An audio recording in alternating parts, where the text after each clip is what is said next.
Bonjour, non, pardon, quoi, ça y est. Salut les noobs.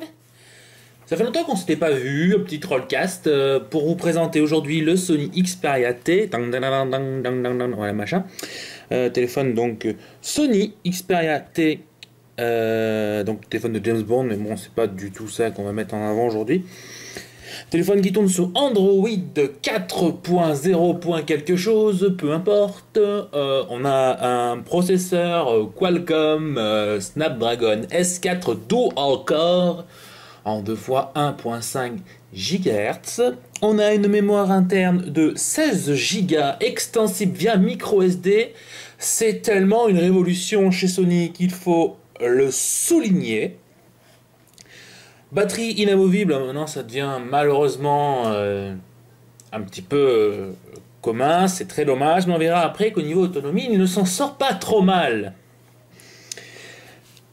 Appareil photo, 12 millions de pixels, Exmor Air, capteur rétroéclairé avec flash LED.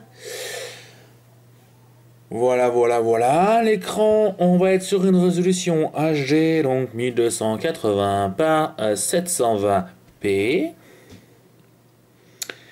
On a un écran de 4,7 pouces à peu près, donc ce qui se fait plus ou moins déjà sur le S3, sur le Galaxy Nexus et sur, je pense, le One X. On n'en est pas loin. En tout cas, c'est dans cette gamme-là, c'est du haut de gamme. On a donc un produit tout à fait correct. Il y a eu quelques soucis au départ. Alors pour pas vous cacher, je l'ai acheté en pack orange, donc du coup effectivement il était surcouché, enfin voilà quoi, débrandé, surcouche machin.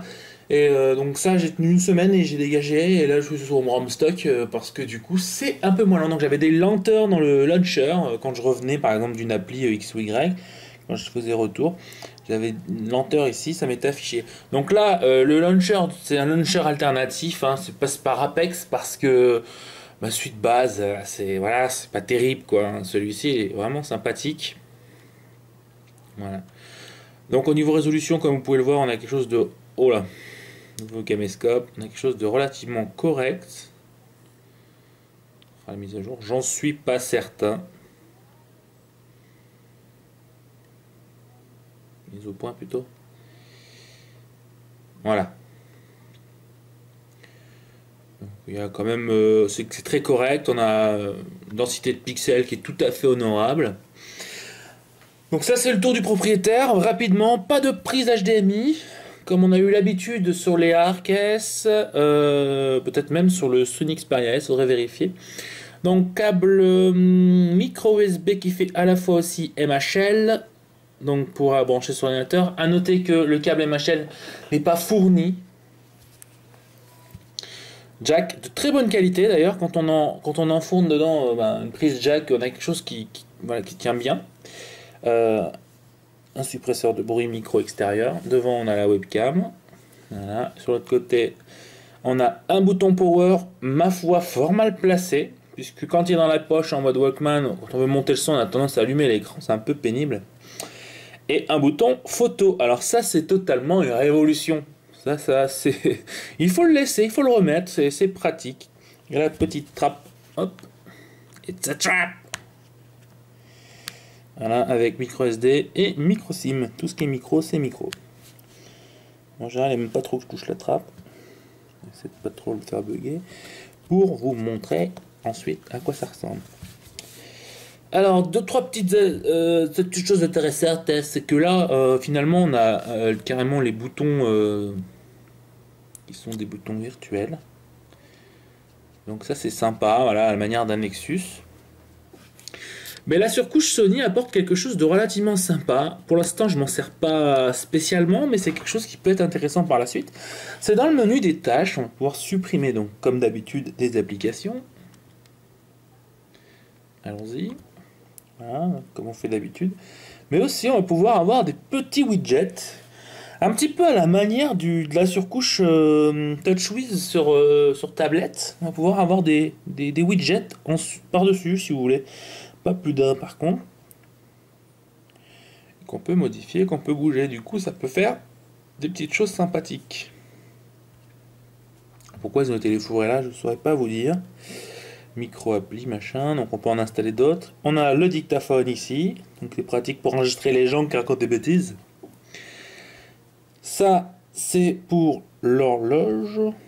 Voilà, c'est pour le réveil, si vous voulez. Autrement, on a un produit fiable, a priori. Pour l'instant, ça va faire un mois que je l'ai, j'ai pas eu trop spécialement de soucis.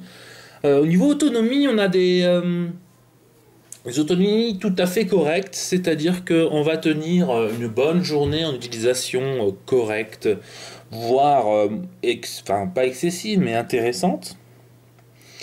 Parce que j'ai des screens de... Je suis pas sûr d'en avoir, mais par exemple...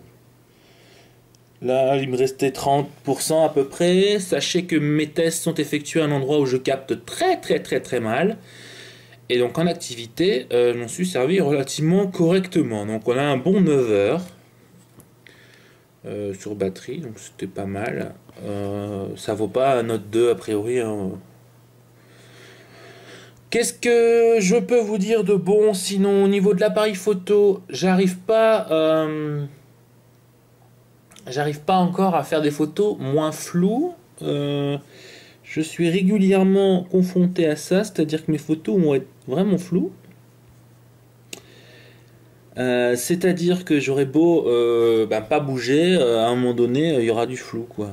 Alors après, j'ai réussi à faire des photos assez correctes. Je vous mettrai dans le lien sur l'article. Particulièrement celle-ci, on a une profondeur de champ qui est super sympa. Donc, a priori, ça ouvre à 2.5, 2.6, je sais plus. En tous les cas, c'est une belle ouverture pour un mobile. L'ajout de millions de pixels, c'est pas forcément pour moi un point fort. Je préférais avoir un bon 8 qu'un 12 moyen. Voilà, que vous dire de plus au niveau de l'appareil photo? S'il y a des choses sympas, c'est-à-dire qu'il y a une détection des sourires, c'est-à-dire au moment où vous faites votre photo, au moment où vous visez et la personne sourit, à ce moment-là, ça va déclencher tout seul.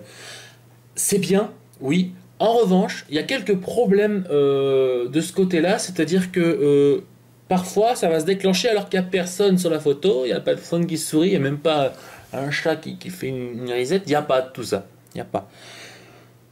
Donc bon, ça pose un peu souci. Le produit en lui-même, je vous dire, il est bien, il tient bien dans la main. Voilà, il n'y a pas trop mal. Pour ce qui est du bouton, je vous disais tout à l'heure, c'est assez mal placé. Donc on a tendance à tenir le téléphone de cette façon-là pour pouvoir avoir le bouton power sous la main. Voilà. Hop. Donc attention au procès. Hein. Slide to unlock. Donc c'est vrai que moi j'ai l'habitude de l'avoir soit en haut, ici là, soit sur le dessus, voilà, comme on peut avoir sur des HTC par exemple. Donc bon, c'est pas terrible de l'avoir placé là, voilà. Après ce qui est de l'appareil photo, ce qui est cool, c'est que quand on appuie longtemps sur le bouton, ça va déclencher automatiquement, normalement. Allons-y. Voilà. L'APN, et on peut faire sa photo tranquillement. Mise au point assez rapide. Donc là je tente 13 mégapixels. Au niveau des menus, est-ce que je peux vous montrer? Voilà, il faudrait que je sombrisse. Les scènes. Voilà, le panorama, Révolution. Ça fait des années qu'on a ça. Donc là j'ai demandé les options. Voilà. Donc là on va avoir tout ce qui est scène, la résolution, le flash, le retardateur, ce fameux détecteur de sourire. Le mode de mise au point, là, pour l'instant, je peux pas sélectionner. Peut-être que c'est parce que je suis pas en mode scène. Enfin bon, c'est pas bien méchant. La balance des noirs et blancs, les ISO, on peut monter jusqu'à 800 ISO. Bon, ça reste un portable. Hein. Qu'est-ce que c'est que la mesure centrale spot moyenne? Ça doit être pour le focus. Les géolocalisations, méthode de capture. On peut désactiver le son du déclencheur pour faire des sneaky photos dans les transports en commun, par exemple. Donc ça c'est sympa. Personnellement, le démarrage rapide qu'on voit juste à côté, je l'ai mis en démarrage uniquement, sinon ça va faire des photos dans la poche de manière inopinée, hein, on va utiliser des mots compliqués. Et le stockage, on peut choisir la carte SD ou le stockage interne. Au niveau de la suite logicielle fournie avec le téléphone, on a Sony Compagnon PC machin. C'est de la grosse merde. Franchement, on peut s'en passer, je vois pas à quoi ça sert. sauf peut-être pour faire des mises à jour qu'on ne verra jamais, hein. C'est parce que du coup, un téléphone qui sort une année, la mise à jour, elle est à la deuxième année, et en gros, il y a de nouveaux modèles qui sont sortis. Et connaissant les gens, enfin, surtout les gens me connaissant, j'ai une boulimie mobile qui est assez performante en ce moment, j'ai les envies, voilà, j'ai repris le boulot suite à mon accident, j'ai envie de changer, et j'aurai pas la mise à jour de Jelly Bean. Sachez qu'aujourd'hui, on est le 23/10, il y a la nouvelle version d'Android qui va sortir, et le Xperia T ne sera toujours pas sous Jelly Bean, donc on parle même pas de Key Lime Pine. Pine, bref, Pine. Un produit bien, peut-être vendu un peu cher, on trouve aux alentours des 500 € en nu, c'est peut-être un petit peu cher. Sachez que le pack orange est assez sympa, au moins sur un point, il est vendu avec toute une suite de notifications, notifications James Bond, de sonneries, etc. Alors c'est très sympa, mais le problème c'est que ça, on a un coup de Edge, tu peux te le faire, quoi. Voilà, les fonds d'écran aussi. Ça justifie pas de l'acheter en pack, pas forcément. Surtout pour toucher cette merde de surcouche orange, quoi. Voilà. Rien à dire de spécifique, vraiment rien de... Pas de gros points noirs. C'est un téléphone moyen. Un bon téléphone, mais un téléphone moyen. On prend pas cette claque qu'on aurait pris par exemple avec le S, que j'ai pris par exemple avec le S3 ou le tout premier Note, ou peut-être même le Galaxy Nexus quand il est sorti, le premier mobile sous Android 4. Voilà, on prend pas cette claque, on n'a pas ce sentiment d'avoir quelque chose de nouveau. Ça sent un peu le réchauffé, si vous voulez mon avis. C'est un Xperia S un petit peu boosté, avec trois améliorations, notamment au niveau de l'interface même. Qui d'ailleurs est assez sympathique. Alors ça, a priori, mon ami RDDFR m'a dit qu'on n'avait pas... Alors, pas celle-ci, hein, parce que si c'est que j'ai rajouté, mais celle du dessus. Il y a une barre de switch toggles qui est automatique, enfin qui est intégrée d'origine. Et a priori, il n'y a pas ça ailleurs. Les menus ont été un petit peu retravaillés par rapport à ce qui se fait sur Android. Un changement de couleur, un changement d'icône. Une intégration de quelques trucs genre Xperia, etc. Voilà. Autrement, c'est classique, hein, voilà. Vendu bien sûr avec des smart tags, donc franchement, j'ai toujours pas trouvé d'intérêt aux smart tags. Non, c'est pas ça.